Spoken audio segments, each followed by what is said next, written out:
Good morning. Every time I find myself in situations like this, I go, Prof. Makanya, oh, you forgot about that protocol thing again, right? It's only in when I'm attending government-related events and I come into the higher education space that I'm like, oh goodness, just before they introduce me, I'm supposed to greet the Vice-Chancellor and the Executive Committee and the rest of the team, and then I go, all protocol observed, because that's what I learned in government. If you say all protocol observed, you're all covered. Are there any members of the Institute in the room? I see your faces, my people. How do we get is that, will I go straight to my presentation from there? Okay, thank you very much. I only have 25 minutes, so I'm going to be very quick, and I apologize in advance that I'm going to be dealing with some really heavy topics in some of my slides, and I'm going to rush through them because in the interest of time, I have to rush through them, but I'm quite happy to answer questions if anybody wants to either ask me a question via Twitter. My Twitter handle will come up through right at the last slide. And those of you members of the Institute, you can pose questions via the system to me. And those of you not members of the Institute, my email address is on our website. I've been asked to talk about internal audit and specifically focusing on hindrance or enabler, because there's a great lack of understanding of what internal audit is. And dare I say, even in certain sectors within our profession, one finds that there isn't always great comprehension of the mandate and the role of internal audit. Now, it's not just about the definition of internal audit, but where internal audit is now, the expectation from stakeholders, but also what we're seeing coming into the future. So what I'll do with my presentation this morning is to share with you some of the thoughts that we're having within the Secretariat, some of the conversations that we have in what I call our think tank meetings.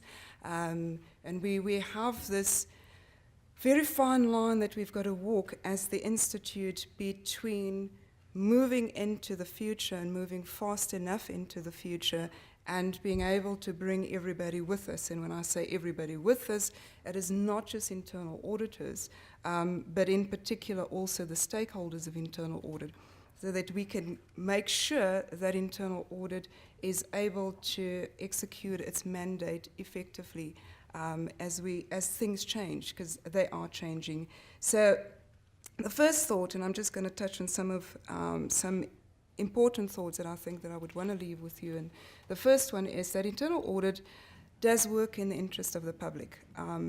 We do often find that both internal auditors and stakeholders see internal audit as another job, and it's not. There's a very, very, very strong connection between the interest of the public and what it is that internal audit does. And internal audit is one of those pillars of governance within the organization, and the stronger your pillars of governance within the organization, the stronger the organization is, and of course that has a ripple effect into society, into the economy, and whatever role it is that institution would play. So in the context of UNISA, there is of course a significant impact on the public. So what I would like to see from UNISA's perspective is, as I go through the presentations, that there is a dual application here, and that is an internal focus and a reflection in terms of whether we are applying the principles correctly within our own ranks, but also understanding that you also speaking to the rest of society through your students and what it is that you're grooming and the example that you're setting. And I agree, Prof. Makanya was talking in terms of his introduction, you know, the commitment that one has seen within the leadership structures here to adherence to good governance principles, that example has to, the broader society has to be able to see that example. Now, I'm going to start with, basically the value proposition of internal auditing for stakeholders, speaking about three broad categories, and that's assurance, insight, and objectivity. So, and it is really to give governing bodies and senior management, they're relying on internal audit for objective assurance, insight into the effectiveness and efficiency of governance, risk management, and internal control processes. That's the traditional view. And what you have there is encapsulated there is the definition of internal audit. But I would like for us to start to think broader, and what I view as the profession accelerating into a new dawn. Things changing, the world changing, and internal audit evolving in the process. So when one looks at the evolution of internal audit, traditionally, internal audit has been seen as a bloodhound and a watchdog, and unfortunately we still see that in a lot of organizations where internal audit is viewed as that, as a bloodhound, a watchdog. If your organization is still in that space, ladies and gentlemen, I have to tell you that in terms of where internal audit is, you're still living in the dark ages. The evolution has then gone into consultant and business risk expert, which is all great, and you're talking about risk to a large degree within this conference. But it is important to understand that internal audit is now moved into the space of confidant to the business. And I'll explain what I mean by that. So the risk element, yes, still very much there, and it's a risk-based discipline. And internal audit has to have a very good handle on risk, but understanding that it must not, internal audit cannot be seen as being opposed to management or just being seen as there to play the role of policeman within the organization, but to walk alongside management, to walk alongside the oversight bodies and being that confidant to the organization.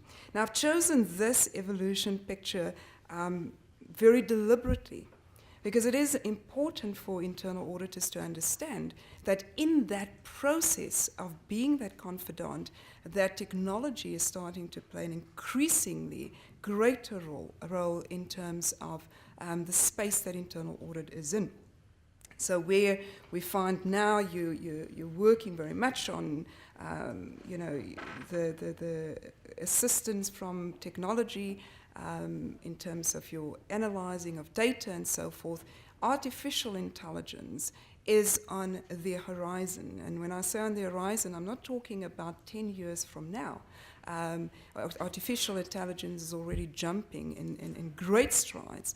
And if one looks at professions that will become obsolete as a result of artificial intelligence, internal audit is one of those professions that are at risk unless it starts to see how it walks with it.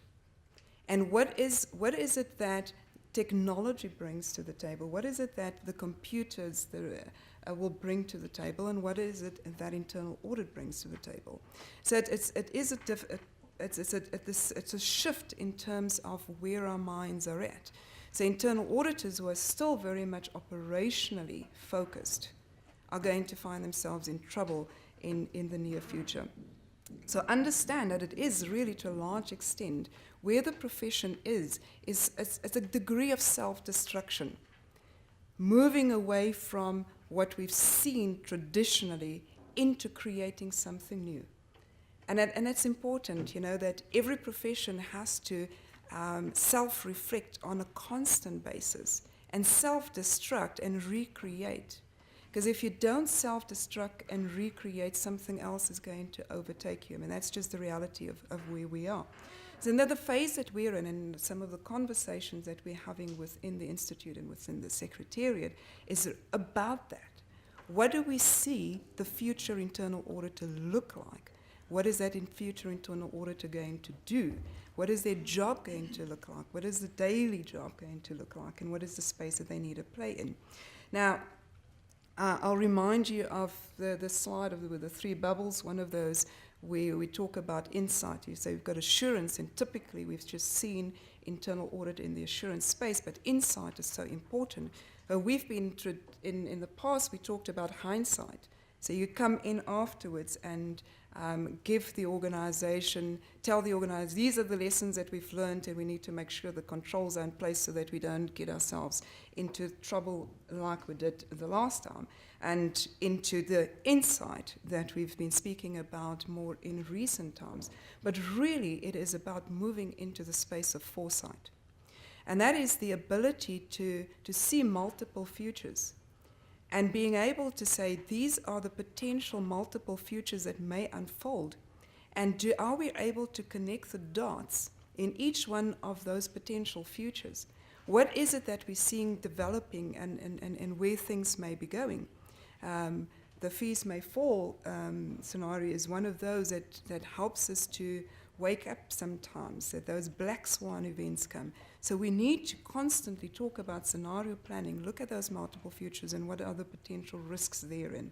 So it's not just about looking at one future, but certainly one of the things that we would like to see from internal audit's perspective is that there is a lot more foresight and not just insight in terms of the current. So it is also very much about enabling intelligent risk-taking. And this is a place where, an area where internal audit can play a significant role.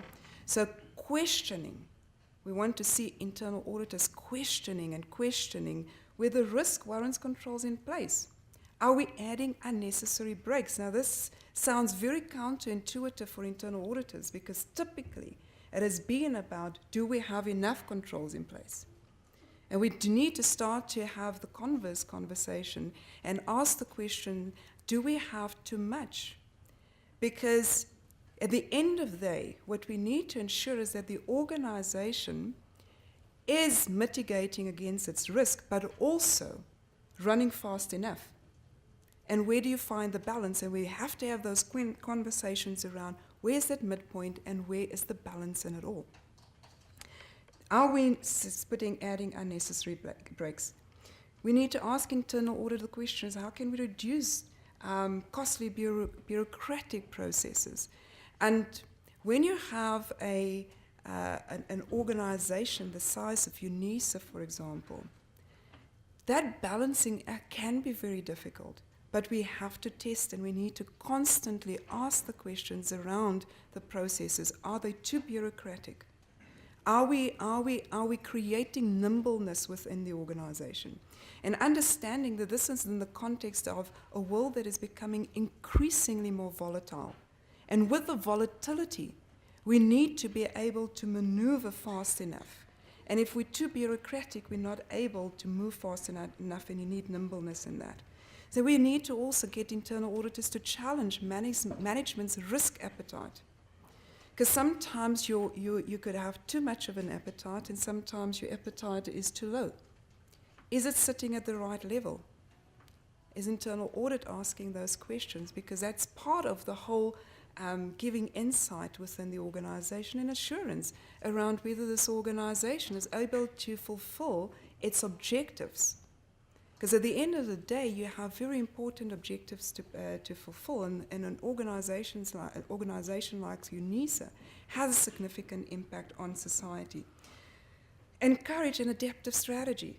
All right, so we tend to become very rigid in our strategy setting. And I'm once again referring to that nimbleness. So within our strategy, have we got enough nimbleness built into it so that we can be adaptive when we look at those multiple futures? And we ask ourselves the question in terms of our scenario planning, if any one of these futures pan out, are we able to adapt very quickly? So is the strategy adaptive, but also is the organization nimble enough? A very important question that internal audit should be asking. So we need to ask whether the disruptors and black swans are considered, and it fits into that same concept. And I'm pretty sure, sir, I haven't been part of your process over the last 2 days, but, and this probably had been mentioned, you probably have had discussions around disruptors and black swans. But it speaks also about, it comes back to internal audit. Are you asking the question, do we have enough nimbleness in the organization? It's impossible to predict everything that may happen. But we need to ask the question, are we in a constant state of readiness to be able to move? So what is it that we need to do within the organization to make sure that our people are nimble enough? Right? So because when we talk about the organization being nimble enough, it's not the buildings, it's the people. Is the leadership in that adaptive mode? And are our people on the ground in an adaptive mode? We need to ask, of course, the question, specifically around, because when we talk about internal audit, it is so important that you don't just have the technical skill. Internal auditors must have significant business acumen. They must understand not just the business principles, but know the organization like the palm of their hand. But what we're saying now is you've got to go beyond that. It's not just about technical skill. It's not just about business acumen. But we want internal auditors to become fluid dreamers of and can reimagine. See, because if you are going to look at the organization strategy and give insight and assurance thereon, and whether it is adaptive enough, you need to be fluid yourself. See, we can't look at these things, we can't look at strategy, we can't look at structure, we cannot look at the organization if we come from a very rigid perspective. And we come in with we are just here to provide assurance. You need to be able to come to go beyond that. So in that fluidity, it is about understanding where the organization is, but also where it needs to go and where it potentially may find itself in trouble, and being able to dream and reimagine.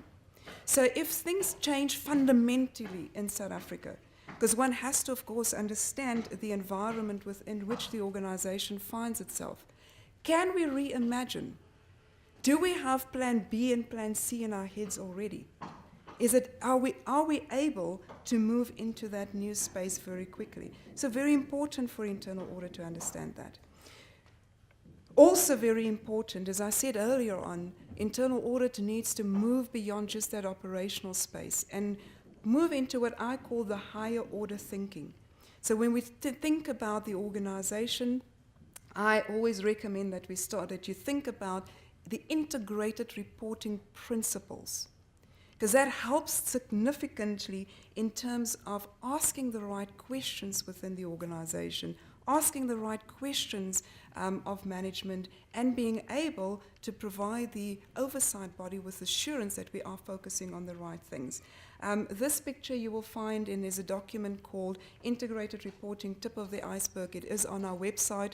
You would need to go into the stakeholder network. It is a subscription service, but it is free of charge. So if you go in there, you will find this document where we actually talk about the integrated reporting principles. So I'm not going to go into all of them, but it is important that we have an understanding of what are the capitals that are important, because you've got 6 capitals, and to what degree the 6 capitals are important within the organization.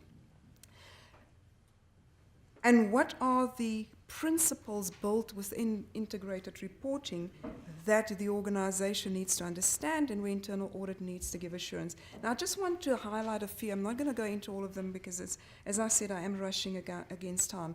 Integrated thinking, the foundation of integrated reporting. We want to see internal auditors ask the question within the organization, is integrated thinking taking place?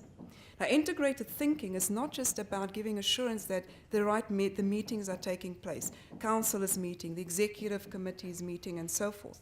It is about looking from a bird's eye view, looking at the organization and starting to ask the question, to what degree are we still living in silos, or to what degree are we integrating? And to what degree is the integrated thinking process helping us in terms of utilizing our capitals to get to the right output? But we need to understand what integrated thinking is. So you need to make sure that you understand that. To produce an integrated report at the end is not good enough, and often what we call it integrated reports, but they're actually combined reports. So we take reports from the various departments, we put it together, and we say it's an integrated report. That is not an integrated report. Integrated reporting starts with integrated thinking.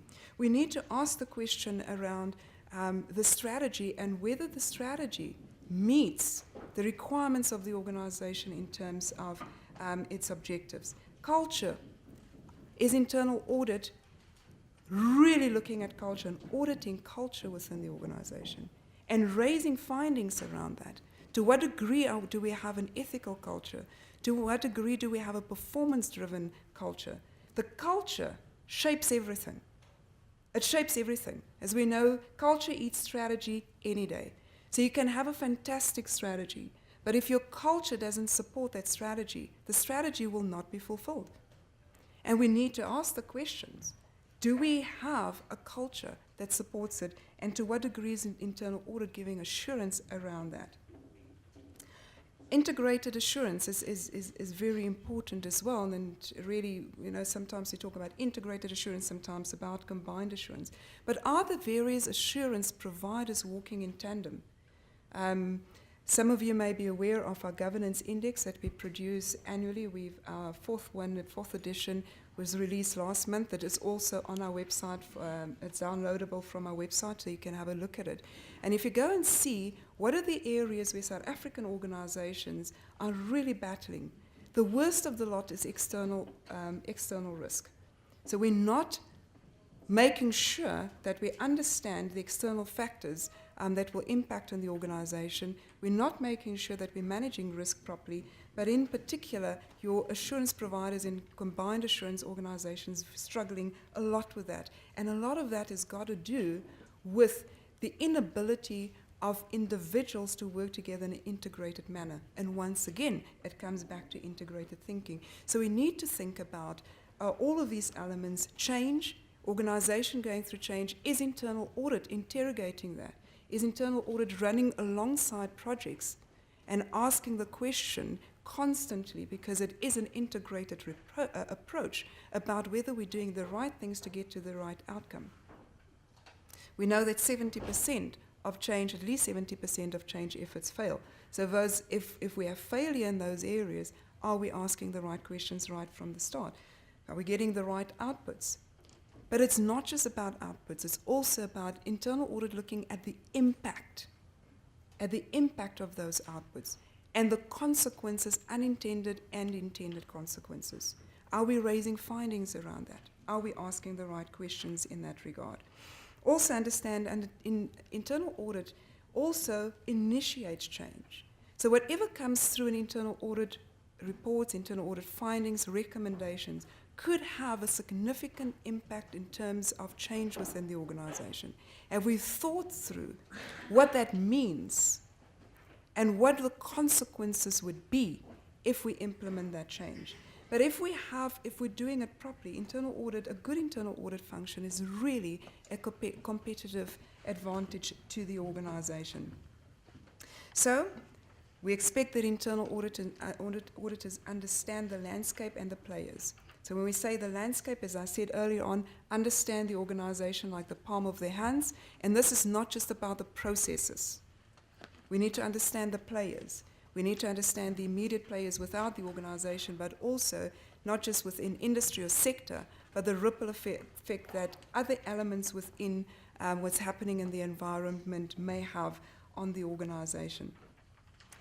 So lastly, as I'm about to close, also very important to us that organizations ask the question whether the internal auditors are competent, are skilled, are trained at the right level. So in terms of the recommendation from the Institute of Internal Auditors, what we want to see internal auditors, the pathway of an internal auditors, firstly, of course, an academic qualification, and incidentally, that's one of those areas I hope that VC you've had conversations around from a risk perspective, is that increasingly one is seeing trends in the world that even within professional designations no longer, where an academic qualification is no longer necessarily needed. I was shocked the other day to find out, I didn't know this, I must admit, that to be a chartered accountant in the UK, you don't need an academic qualification. So you need to think about the implications thereof. The next level is the internal audit technician designation, then to move on to the professional internal auditor, and those two combined essentially constitute the internal audit articles. They're 3 years in totality, and then to move on to the certified internal auditor designation, which is our international designation. So we need to ask the question, is internal audits playing this in the strategic space and not just the operational space? In the operational space, what we're expecting to see is that organizations turn their people, I'm not talking about internal audit, their people into many risk managers and opportunity seekers. So every single employee within UNISA, for example, should within their space where they are be risk conscious all the time and opportunity seeking all the time. Because you need the combination of the two to make sure that the organization is sustainable from a long-term perspective. It is not the responsibility of Mr. Fortuin to ensure that all risks are covered and all risks are managed within the organization. It has to be part of and parcel of the DNA, the culture of the organization. That's where you need to drive through. If that happens at an operational level, it frees up internal audit to start to really play in that strategic space where we want to see internal audit play, because you have to be there. You have to make sure that those are the areas that we safeguard. And lastly, I've got to leave this question with you: is internal audit covered? Is internal audit itself looking at its risks? We find that so many organizations do not have an internal audit activity risk register. Is internal audit asking about its own risks? Yeah. And one of those that I've mentioned earlier, for example, is what artificial intelligence is going to mean for the profession going forward. Right, I know that I've thrown you with a mouthful, lots of stuff in there. I'm pretty sure that UNISA will make the slides available to you, and as I said earlier on, you can find me on my Twitter handle at @von Eck, or you can drop me a note via the system if you're a member of the Institute, or my email address is on the website. Thank you.